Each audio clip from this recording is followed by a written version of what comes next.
Sorry, disconnect हो गया था। चलें, बहरहाल देखिएगा। तो मैं आपको ये बताने की कोशिश कर रहा था कि हमने ये जिक्र किया था कि जब किसी तार में से करंट गुजरता है तो उस तार के अराउंड मैग्नेटिक फील्ड जनरेट हो जाती है। अब फॉर एग्जांपल मेरे पास एक मैग्नेट है, ये आपके सामने मैंने मैग्नेट का साउथ पोल ड्रॉ करने की कोशिश की है। तो इमेजिन करें जी कि आपके पास यहाँ पर ये जो है ना, ये मैग्नेट का साउथ पोल है और इधर कहीं हमारे पास जो है वो मैग्नेट का नॉर्थ पोल है। तो अब आपको पता है कि होता ये है कि जी नॉर्थ पोल से साउथ पोल की तरफ मैग्नेटिक फील्ड आती है। ये बात तो पता ना आपको। तो नॉर्थ पोल से साउथ पोल की तरफ मैग्नेटिक फील्ड आएगी। अब अगर मैं इस मैग्नेटिक फील्ड के दरमियान में कहीं पर एक तार रख दूं, वायर, तो दिस इज द वायर जो कि मैंने इसी मैग्नेटिक फील्ड के दरमियान में कहीं पर रख दी। और अगर मैं इस तार में से करंट भी गुजारने लग जाऊं, तो आपको पता है कि जब इस तार में से करंट ने गुजरना है तो इस तार की अपनी भी एक मैग्नेटिक फील्ड है जिसने जन्म लेना है, तो इस तार के गिर्द भी एक मैग्नेटिक फील्ड आ जाएगी, कुछ ऐसे करके। ठीक है। अब देखें यहाँ पर कितनी मैग्नेटिक फील्ड हो गई। दो मैग्नेटिक फील्ड हो गई। एक मैग्नेटिक फील्ड है जो कि है आपके पास मैग्नेट की, तो there is a magnetic field of magnet. तो एक मैग्नेटिक फील्ड मैग्नेट की है, इसके बरक्स एक और मैग्नेटिक फील्ड है, and that is the magnetic field of wire. अब जब ये दो मैग्नेटिक फील्ड्स आ गई, एक मैग्नेटिक फील्ड आ गई आपके पास मैग्नेट की और एक मैग्नेटिक फील्ड आ गई आपके पास वायर की, यानी कि तार की। तो इस केस में अब ये दोनों मैग्नेटिक फील्ड्स एक दूसरे को इंटरेक्ट करेंगी, और आपको पता है जब दो मैग्नेटिक फील्ड हो जाएं तो फिर आप मैग्नेट जो है वो एक दूसरे को अट्रैक्ट या रिपेल करने लग जाते हैं। तो नाउ यहाँ पर अब जो मैग्नेट्स हैं वो एक दूसरे के ऊपर मैग्नेटिक फोर्स लगाने लग जाएंगे, क्योंकि यहाँ पर दो मैग्नेटिक फील्ड्स आ गई है ना। चले, तो बेसिक बात मैं क्या बताने की कोशिश कर रहा हूँ, बेसिक बात समझाने की मैंने यही कोशिश की, अपने ज़हन में स्टोर कर लें।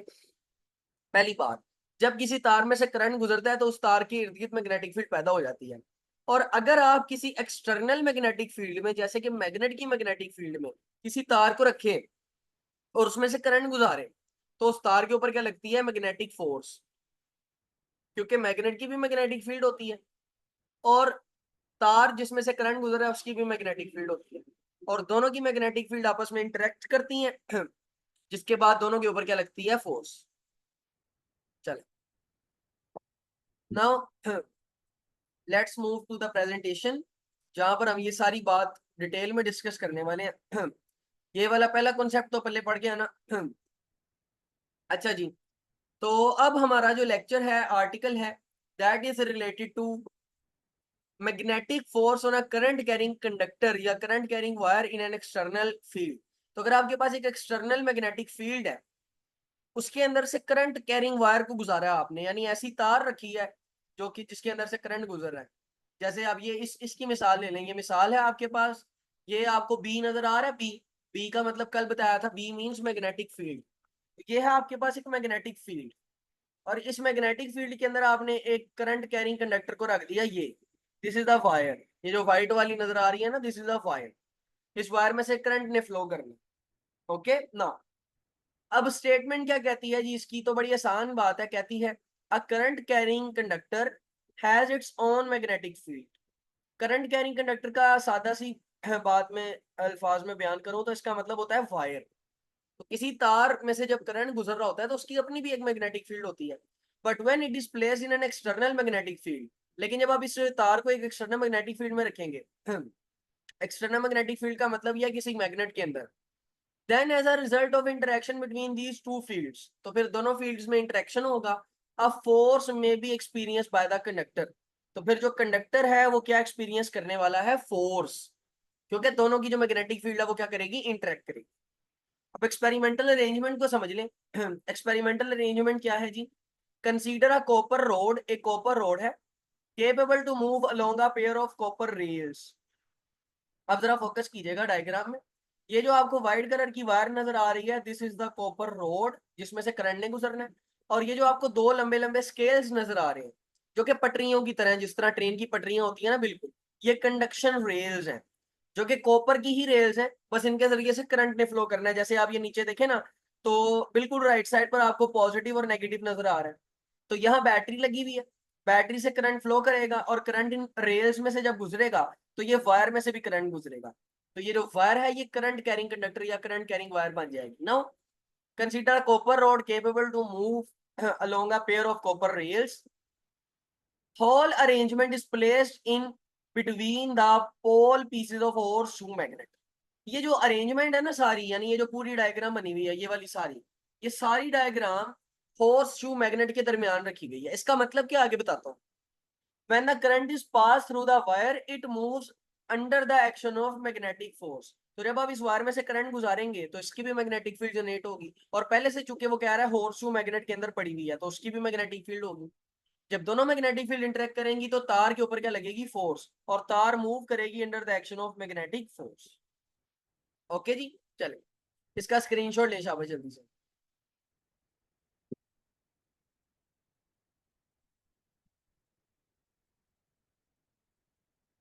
ना ये है वो उस बात का मतलब कि आपके पास जो सारी अरेंजमेंट है ना वो आपने एक हॉर्स शू मैग्नेट के बीच में रखी हुई है। तो ये आपके पास हॉर्स शू मैग्नेट है जिसके अंदर आपने ये सारी अरेंजमेंट रखी हुई है। ओके, तो इस तरह से आप, एक साइड नॉर्थ है और दूसरी साइड जो है वो साउथ है, तो नॉर्थ और साउथ के दरमियान आपने रखी हुई है। There is a side north end there is a side south. तो नॉर्थ और साउथ के दरमियान आपने रखा हुआ है जिससे मैग्नेटिक फील्ड जनरेट होगी। बाकी यहाँ पर मैंने डायग्राम में जरा उल्टा कर दिया, तो आप ऐसा समझे कि नीचे नॉर्थ होगा, ऊपर साउथ होगा, और आपको पता है नॉर्थ से मैग्नेटिक फील्ड कहाँ जाती है, साउथ। यही वजह कि आप डायग्राम में देख रहे हैं मैग्नेटिक फील्ड का एरो कहाँ को है, ऊपर को है। तो ये बात थी सारी। ओके हो गया जी, समझ आ गई है बच्चों यहाँ तक।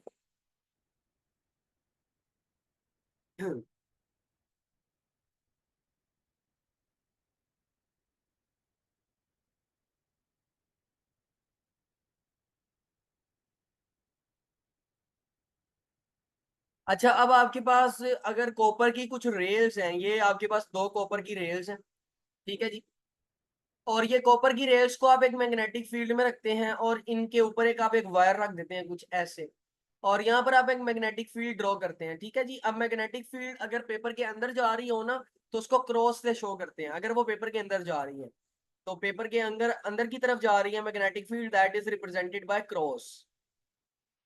क्रॉस का मतलब है मैग्नेटिक फील्ड पेपर के अंदर जा रही है, यानी यहाँ नॉर्थ पड़ा हुआ है और पेपर की परली साइड पर साउथ पड़ा हुआ है स्क्रीन के, और नॉर्थ से साउथ की तरफ अंदर की तरफ जा रही है आपकी मैग्नेटिक फील्ड। और अगर बाहर आ रही हो तो फिर आप ये सर्कल बनाते हैं। मैं इसके बारे में आगे डिटेल में बात करता हूँ, अभी देखिएगा जरा। आप इन दोनों वायर्स को कनेक्ट कर दें बैटरी के साथ, ठीक है जी। तो यहाँ पर मैंने एक लगा दी battery, positive terminal negative terminal. जब आप इसको बैटरी के साथ कनेक्ट करेंगे तो इनमें से करंट गुजरेगा, और जब करंट गुजरेगा तो ये वाला करंट इस वायर में से भी गुजरेगा, जो कि आपने यहाँ पर ग्रीन कलर की वायर लगाई है। अब जब ये करंट वायर में से गुजरेगा तो आपको पता है वायर के अराउंड क्या जनरेट होने वाली है, मैग्नेटिक फील्ड जनरेट होने वाली है। जब भी किसी तार में से करंट गुजरता है तो क्या पैदा होती है, उसके अराउंड मैग्नेटिक फील्ड।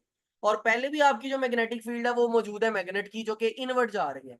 तो अब चूंकि यहाँ पर दो मैग्नेटिक फील्ड आ गई, तो आप देखेंगे कि ये जो आपका वायर है ना, आपकी तार है, इसके ऊपर फोर्स लगेगी और ये इस तरफ को या दूसरी तरफ को मूव करने लग जाएगी खुद ब खुद ही। आगे मैं आपको इसकी एनिमेशन दिखाता हूँ, फिर आपको ये बात अच्छे से समझ में आएगी। Now let's talk about the factors affecting the magnetic force. यानी ये जो ताकत लग रही है ना इस तार के ऊपर, वो किन फैक्टर्स पे डिपेंड करती है। तो बच्चे इसमें आपने याद रखना है, पहला फैक्टर जो है वो है जी के force is directly proportional to length. यानी तार की लेंथ के डायरेक्टली प्रोपोर्शनल है। जितनी ज्यादा तार की लेंथ होगी उतनी ज्यादा फोर्स लगेगी। तो इस चीज को हम मैथमेटिकली ऐसे लिख सकते हैं कि ये जो फोर्स है that is directly proportional to the length of the wire.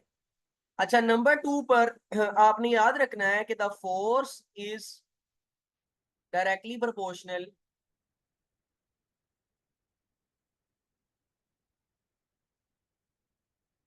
To magnetic field.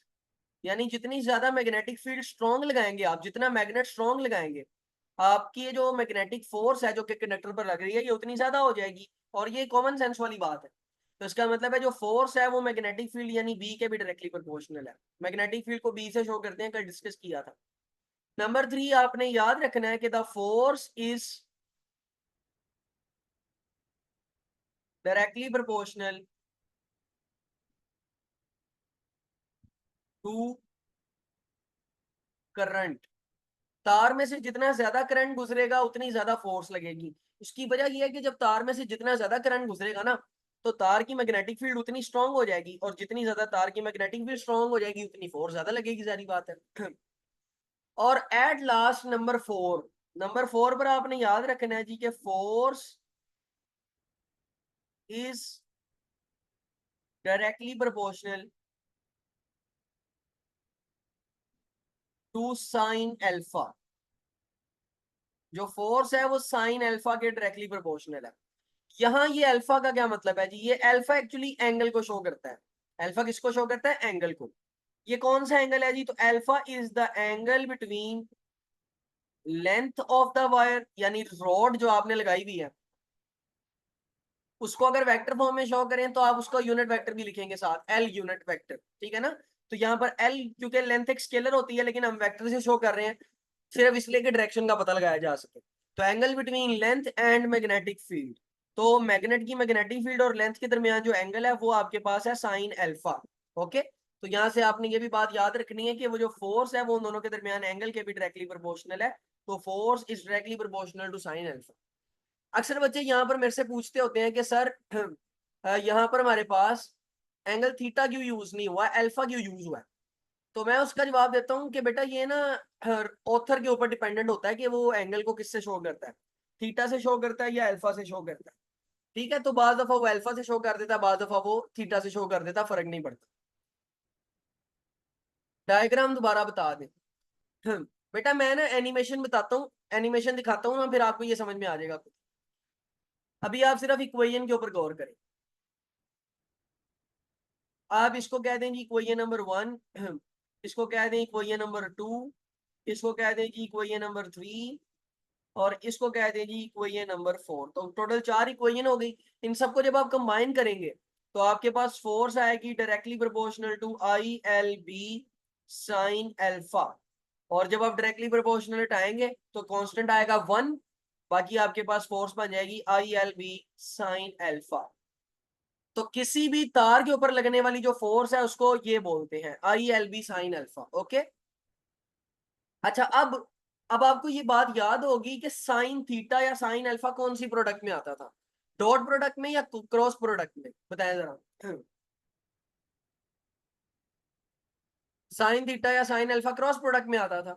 इसका मतलब ये है कि यहाँ पर कोई दो चीजों की क्रॉस प्रोडक्ट हो रही है, तो उसको आप बोलेंगे वेक्टर फॉर्म। तो अगर हम यहाँ पर वेक्टर फॉर्म लिखें इसकी, तो वेक्टर फॉर्म लिखना जरूरी है, आंखें खोल के देखिएगा। वेक्टर फॉर्म का मतलब यह है कि आप फोर्स को एज अ वेक्टर लिखेंगे। तो जब आप फोर्स को एज अ वेक्टर लिखेंगे तो आप बोलेंगे जी कि force vector is equal to I into L cross B, यानी लेंथ और मैग्नेटिक फील्ड की क्रॉस प्रोडक्ट। तो जब आप एल क्रॉस बी करेंगे तो आपको पता है वो एल बी साइन एल्फा आ जाएगा, एल बी साइन थीटा भी कह सकते हैं आप। तो this is the vector form, और ये बड़ी इंपॉर्टेंट चीज है, ये भी याद रखनी है आप। वेक्टर फॉर्म जी। यहाँ तक को मसला मसाइल है तो पूछे। डायग्राम का जिसको मसला है वो मैं आगे एनिमेशन दिखाता हूँ, क्लियर हो जाए।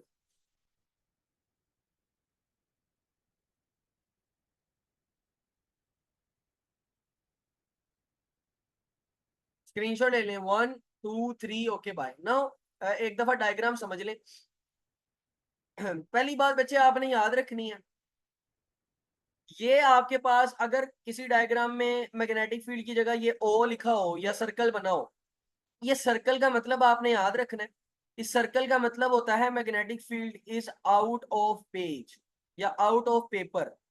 जहां पर आप देख रहे हैं वहां से मैग्नेटिक फील्ड कहाँ की तरफ आ रही है? बाहर से। सर प्रोपोर्शन से इक्वल आने में कोई कांस्टेंट नहीं आएगा? यस आएगा। यहाँ पर जो कांस्टेंट है वो 1 है, तो 1 को हम लिखते नहीं है क्योंकि बड़े हो गए ना अब आप लोग। तो कांस्टेंट जो था वो 1 था। अच्छा, अब अगर मैग्नेटिक फील्ड ओ से शो होगी या सर्कल से या डॉट से, तो वो आउट ऑफ द पेपर होगी। और अगर मैग्नेटिक फील्ड क्रॉस से शो होगी, तो क्रॉस से शो करने का मतलब है कि जो मैग्नेटिक फील्ड है that is inside the paper. और याद रखने की ट्रिक क्या है जी? तो ओ सिर्फ याद रख लें, बाकी आपको खुद ही पता चल जाएगा। ओ मतलब आउट, तो ओ से आउट, नोटबुक का paper. Yes yes yes yes, अभी मैं स्क्रीन पर बना रहा हूँ। है ना। तो इसका मतलब है मैग्नेटिक फील्ड स्क्रीन के अंदर जा रही है अगर क्रॉस लगा होगा तो, और अगर डॉट लगा होगा तो मैग्नेटिक फील्ड स्क्रीन से बाहर आ रही है आप लोगों की शक्लों की तरफ बाहर। और अगर अंदर की तरफ जा रही है तो आपकी शक्लों से अंदर की तरफ जा रही है स्क्रीन के केस में, और पेपर के केस में फिर पेपर होगा। चले, ओके जी।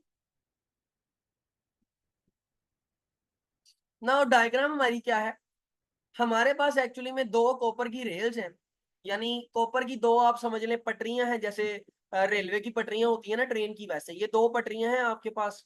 इन दोनों पटरियों को आपने कनेक्ट किया हुआ है बैटरी के साथ। तो सबसे पहले हम इन दोनों पटरियों को कनेक्ट कर देते हैं बैटरी के साथ। इधर हमारे पास एक बैटरी है, पॉजिटिव एंड नेगेटिव टर्मिनल। तो आप पहले इनको बैटरियों के साथ कनेक्ट कर दें। तो जब हम इसको बैटरी के साथ कनेक्ट करेंगे तो सबको पता है इसमें से करंट गुजरेगा, है ना। अब मैं यहाँ पर एक तार रख देता हूँ इनके ऊपर, ये यहाँ पर एक तार आ गई। अब ये जो वायर है आपको पता है, सारी बात है कि जब इधर से करंट गुजरना है तो इस वायर में से भी करंट ने गुजरना है ऐसे। तो जब किसी तार में से करंट गुजरता है तो ये बात तो अंडरस्टूड है, सबको पता है, बेसिक सी बात है कि जब किसी तार में से करंट ने गुजरना है ना तो फिर उस तार के अराउंड मैग्नेटिक फील्ड ने पैदा हो जाना है। तो इस तार के इर्द गिर्द यहाँ पर क्या पैदा हो जाएगी, तार की मैग्नेटिक फील्ड, क्योंकि तार में से क्या गुजर रहा है, करंट। तो इस तरह यहाँ पर आपकी तार के अराउंड क्या पैदा हो जाएगी, मैग्नेटिक फील्ड। जी मरवा, यहाँ तक ओके है ना, यहाँ तक तो कोई मसला नहीं, बेसिक है सारी बातें। अच्छा, अब अगर मैं इस सारी अरेंजमेंट को एक मैग्नेट में रख दूं, सारी अरेंजमेंट को कहाँ रख दूं, मैग्नेट में, मैग्नेट के पास। तो जब मैं मैग्नेट के पास रखूंगा तो या तो मैग्नेटिक फील्ड इसके अंदर जाएगी या बाहर आएगी। हम इसको इमेजिन कर लेते हैं magnetic field inside the paper, तो उसको क्रॉस से शो करते हैं। ये क्रॉस का मतलब यहाँ पर यह है कि जो मैग्नेटिक फील्ड इस अरेंजमेंट पर लग रही है वो इस अरेंजमेंट से अंदर की तरफ जा रही है, यानी इनटू द पेपर। ये हमारी मैग्नेटिक फील्ड है, ओके। अब मुझे बताएं मरवा, आपने बताना है ये कितनी मैग्नेटिक फील्ड होगी यहाँ पर, टोटल टोटल कितनी मैग्नेटिक फील्ड होगी।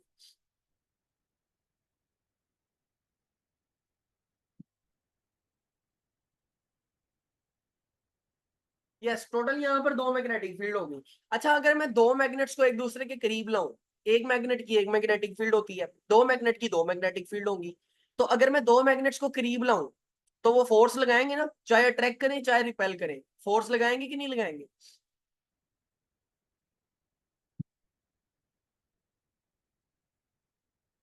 लगाएंगे बिल्कुल।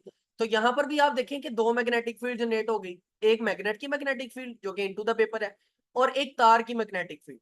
तार की मैग्नेटिक फील्ड क्यों है जी, तार की मैग्नेटिक फील्ड इसलिए है क्योंकि तार में से करंट गुजर रहा है। तो जब किसी तार में से करंट गुजरता है तो उस तार के अराउंड मैग्नेटिक फील्ड पैदा होती है। तो दो मैग्नेटिक फील्ड है, एक मैग्नेटिक फील्ड मैग्नेट की है, दूसरी मैग्नेटिक फील्ड वायर की है। जब दोनों मैग्नेटिक फील्ड इंटरेक्ट करेंगी तो फिर वही बात, क्या फोर्स नहीं लगाएंगी, यस। तो अब मैग्नेट की मैग्नेटिक फील्ड इस तार के ऊपर लगाएगी फोर्स। तो या तो इसके ऊपर फोर्स लगेगी इधर को टूवर्ड्स द राइट साइड, या इसके ऊपर फोर्स लगेगी इधर को टूवर्ड्स द लेफ्ट साइड।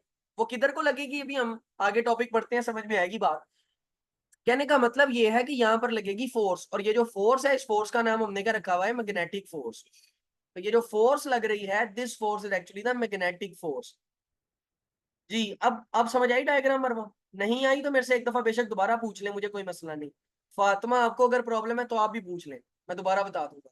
चले, बताएं जी।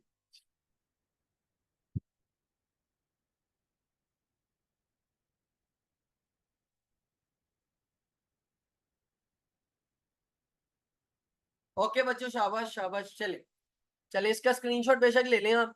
1 2 3 करूंगा, 1 2 3, okay bye. Now let's move forward. अब यहाँ पर आपने बातों को ध्यान से समझना है, इधर बहुत सारे इंपॉर्टेंट एमसीक्यू भी हैं और शॉर्ट क्वेश्चन भी हैं।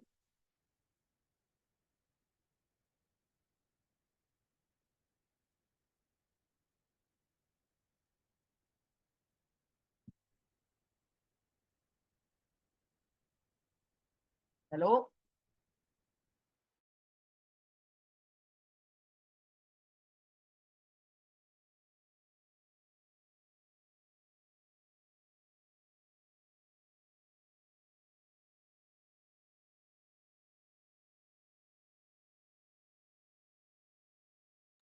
ओके बच्चों, काइंडली फोकस, अब जरा गौर कीजिएगा ध्यान से, देखिए ये आपके पास दो मैग्नेट है, ठीक है। ये वही डायग्राम है जो मैं अभी बना के दे रहा था आप लोगों को, बस थोड़ा सा अलग तरीके से।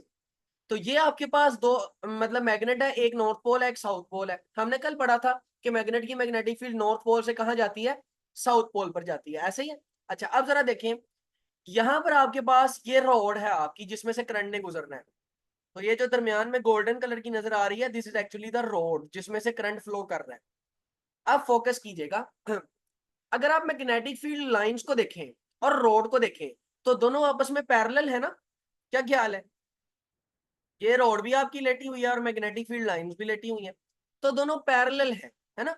तो यहां से आपने याद रखना है कि जब रोड यानी आपकी लेंथ एल और मैग्नेटिक फील्ड दोनों आपस में क्या हो गई, पैरेलल, लेंथ एल का मतलब यहां पर है ओरिएंटेशन ऑफ रोड, यानी रोड किस डायरेक्शन में पड़ी हुई है, रोड की लेंथ कितनी है और ओरिएंटेशन क्या है, डायरेक्शन क्या है।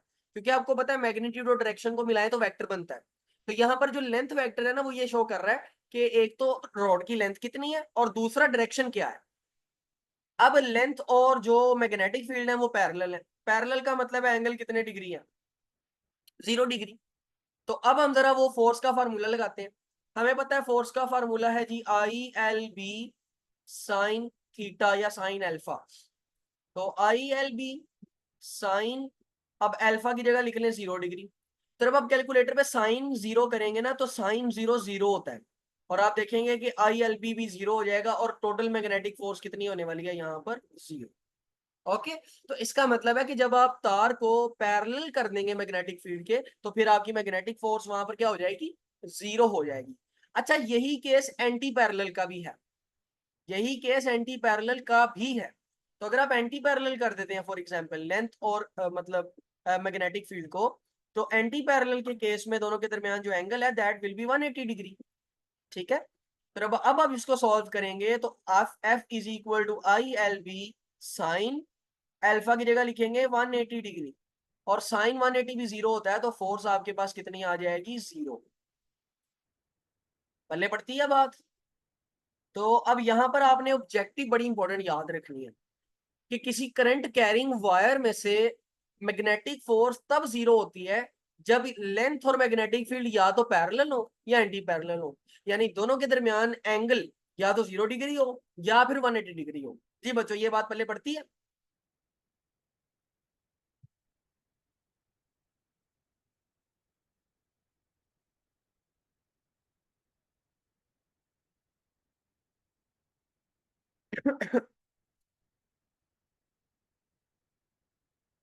Very good. Now let's talk about, अगर रॉड परपेंडिकुलर हो जाती है, तो यहां पर आप देखें ये आपकी रॉड है और ये खड़ी हुई है, तो मैग्नेटिक फील्ड के साथ अगर आप देखें तो ये 90 डिग्री पर है ना। यहाँ पर अगर आप एंगल चेक करें तो एंगल थीटा कितना बनता है जी, 90 डिग्री। तो अगर आपकी मैग्नेटिक फील्ड पर परपेंडिकुलर हो जाती है टू द लेंथ, इस केस में आप फोर्स फाइंड करें जी, F is equal to I L B sine alpha. लो जी, F is equal to I L B sine alpha आपके पास है जी 90 डिग्री, अल्फा मतलब एंगल, और I L B साइन 91 होता है। तो आपकी जो फोर्स है that will come out to I L B, ये आपकी फोर्स है बच्चे। तो अब आपने यहाँ पर याद रखना है कि ये आपकी फोर्स है, लेकिन फोर्स देखें तो मैक्सिमम है, फोर्स का आंसर क्या है, मैक्सिमम। तो आपने याद रखना है कि किसी तार पर मैग्नेटिक फोर्स मैक्सिमम कब होती है, जब उसके दरमियान एंगल थीटा कितना हो, 90 डिग्री, या वो क्या हो, परपेंडिकुलर। तो ये बहुत इंपॉर्टेंट MCQ है कि मैग्नेटिक फोर्स जो है वो मैक्सिमम।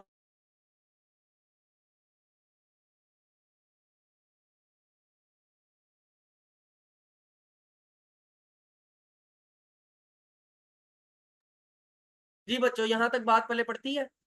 फातिमा और हीरा तो क्लास में नहीं आई, रुबाब और मरवा।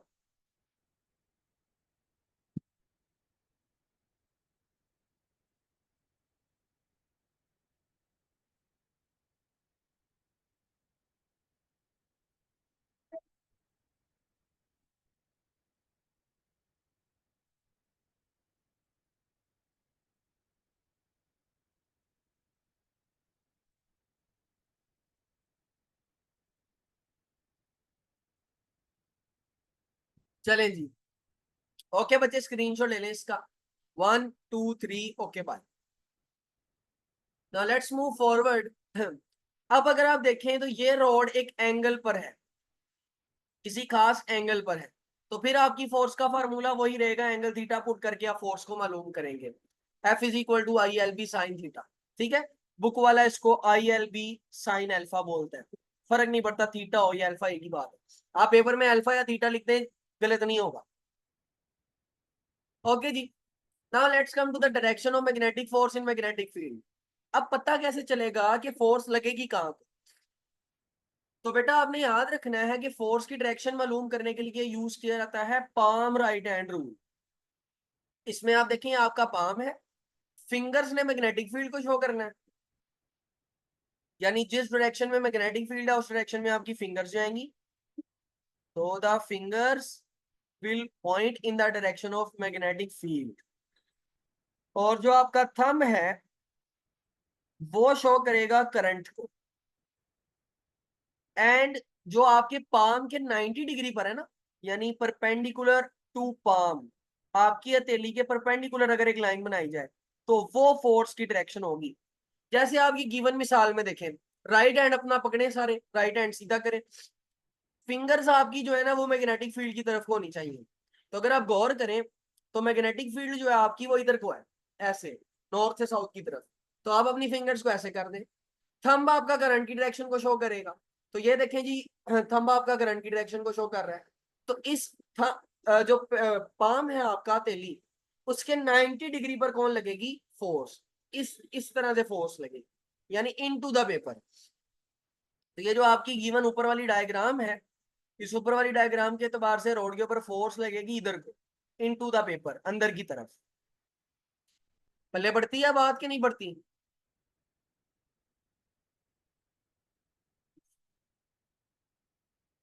चले, स्क्रीनशॉट ले लें इसका।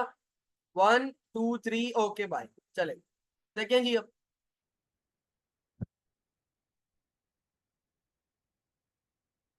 चले, अब ये आप लोग एनिमेशन देखिएगा ध्यान से। Our experiment contains a horseshoe magnet and a conductor which is free to move to and fro inside a magnetic field generated by the horseshoe magnet. As soon as we switch on the battery, तो यहाँ से आपके पास एक battery लगी हुई है आपके पास, ठीक है, और ये आपके पास वो जो दो कॉपर वायर्स बना रहा था ना मैं, रेल्स, कॉपर रेल्स, जिसके ऊपर आपकी ये तार ने घूमना था, तो ये आपकी तार है, ठीक है, और ये आपकी कॉपर रेल्स है, और ये पीछे से बैटरी से जुड़ी हुई by है। the horseshoe magnet. As soon as we switch on the battery and the current flows through the conductor, it starts moving towards the left. अब देखें, जैसे ही आपके पास यहाँ पर हुआ क्या है कि जैसे ही आपने बैटरी को ऑन किया, ये करंट इधर से आया, तो जब करंट आएगा तो वो करंट इस तार में से भी, सारी बात है, फ्लो करेगा। अब जब करंट तार में से फ्लो करेगा तो सबको पता है कि तार के अराउंड क्या डेवलप हो जाएगी? मैग्नेटिक फील्ड डेवलप हो जाएगी। अब क्योंकि तार की भी एक मैग्नेटिक फील्ड है और मैग्नेट की भी एक मैग्नेटिक फील्ड है, जो कि ऊपर से कहाँ आ रही है? नीचे। तो जब दोनों मैग्नेटिक फील्ड्स आपस में इंटरेक्ट करेंगी तो एक मैग्नेटिक फोर्स लगेगी कंडक्टर पर, और उसी के नतीजे में जब आप देखते हैं तो ये जो आपका कंडक्टर है ये आगे की तरफ मूव करता है मैग्नेटिक फोर्स के नतीजे में। चले देखिएगा जरा। To the conductor, it starts moving towards the left. So let's see why this happens. When we pass the current through the conductor, it generates the magnetic field around it. तो वो ये कह रहा है कि जब इस तार में से करंट गुजरता है तो तार अपने अराउंड इस तरह से क्या जनरेट कर देती है? Magnetic Then field. this magnetic field interacts with external magnetic field produced और फिर ये वाली magnetic field external magnetic field के साथ इंटरेक्ट करती है, जो कि आपके मैग्नेट ने जनरेट की हुई है। by the magnet. It tries to align with it, which in turn produces a force which moves the conductor. The current flows through the conductor from point A to point B. The magnetic field is in the downward direction. So if we align the forefinger in the downward direction and the middle finger in the direction from A to B, then the thumb points towards the left. So the force exerted on the conductor should be towards the left. अच्छा, यहाँ पर उसने लगा के दिया है Fleming's left hand rule. आपकी किताब वाले ने यहाँ पर पाम रूल बताया है, तो मैं पाम रूल के साथ डिफाइन करता हूँ। इधर को आपका करंट फ्लो कर रहा है, इस तरफ को, तो this is the direction of current. Magnetic field की बात की जाए तो मैग्नेटिक फील्ड ये आपका नॉर्थ पोल है, ये आपका साउथ पोल है। तो मैग्नेटिक फील्ड आपकी आ रही है ऊपर से नीचे, एक ही लाइन ड्रॉ करता हूँ, ये आपकी मैग्नेटिक फील्ड है। ओके, अब आपने फोर्स मालूम करनी है, तो वही राइट हैंड पाम रूल। देखिए जी, आपकी जो मैग्नेटिक फील्ड है वो ऊपर से कहाँ आ रही है, नीचे। तो आप अपने हाथ को ऐसे कर लें, फिंगर्स आपकी मैग्नेटिक फील्ड को शो करेंगी, तो आपका हाथ जो है वो ऊपर से कहाँ आएगा, नीचे ऐसे। जो अंगूठा है, थंब आपका, वो करंट की डायरेक्शन को फ्लो करेगा, जो कि इधर को है, सामने को, इनटू द पेपर। तो ये मेरे हाथ का फॉर्म बनता है। और जब मैं इसके पाम के परपेंडिकुलर ड्रॉ करूंगा, ये इस डायरेक्शन में क्या होगी, फोर्स। तो यहाँ पर आप देखते हैं कि ये परपेंडिकुलर इस डायरेक्शन में हमारे पास क्या लगेगी, फोर्स। और आपने गौर भी यही किया कि जो आपका कंडक्टर है वो इसी डायरेक्शन में मूव करता है। जी बच्चों, तो मेरा ख्याल है कि ये एनिमेशन देख के आपके ये कॉन्सेप्ट पॉलिश हुआ होगा। नहीं हुआ तो मैं दोबारा बता देता हूँ, बोले।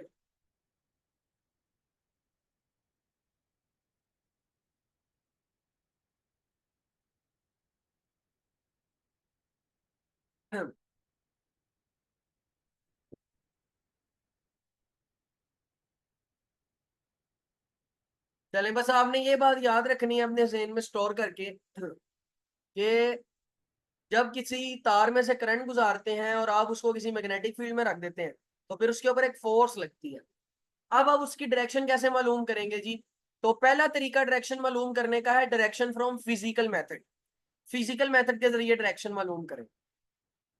सर, कंडक्टर में फोर्स आगे लगेगी या पीछे को, ये पाम राइट हैंड रूल से? यस, बिल्कुल बिल्कुल बेटा, जी जी, पाम राइट हैंड रूल से पता चलेगा।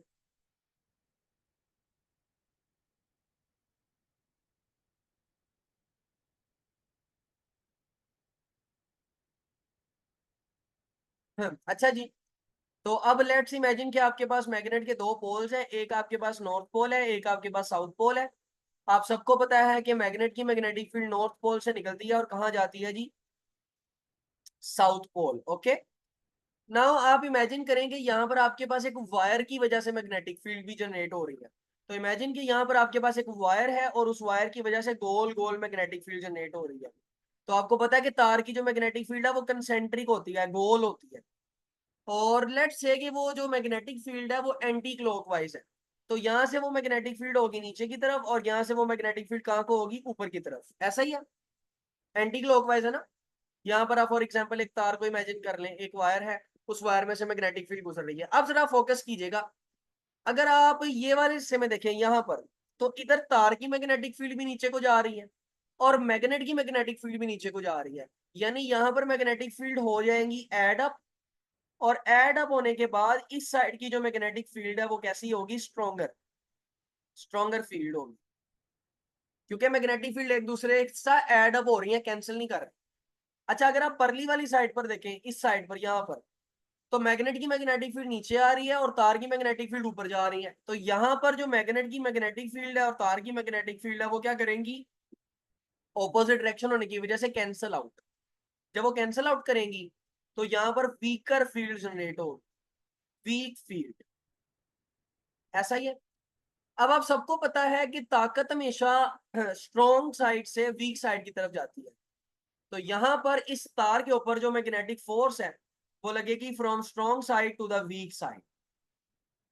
ये आपकी फोर्स की डायरेक्शन होगी। तो पहला तरीका ये है, कंसीडर द फिगर डायग्राम को इमेजिन करें, the lines of force tend to reinforce each other on the left side. तो लाइंस ऑफ फोर्स हैं वो एक दूसरे को रीइंफोर्स करती हैं लेफ्ट साइड पर, और कैंसिल करती हैं एक दूसरे को राइट साइड पर। The conductor move from a region of stronger field to a region of weaker field. जो कंडक्टर है वो स्ट्रॉन्ग फील्ड से वीक फील्ड की तरफ आता है, तभी फोर्स आपकी लेफ्ट साइड से कहाँ को होती है, राइट साइड। तो पहला तरीका तो ये है। दूसरा तरीका क्या है, 9 मिनट बाद ज्वाइन करना, फिर बताऊंगा। 9 मिनट्स देन ज्वाइन। जी जी, मैग्नेटिक फील्ड तार की सर्कुलर है और मैग्नेट की स्ट्रेट लाइंस है ऊपर से नीचे।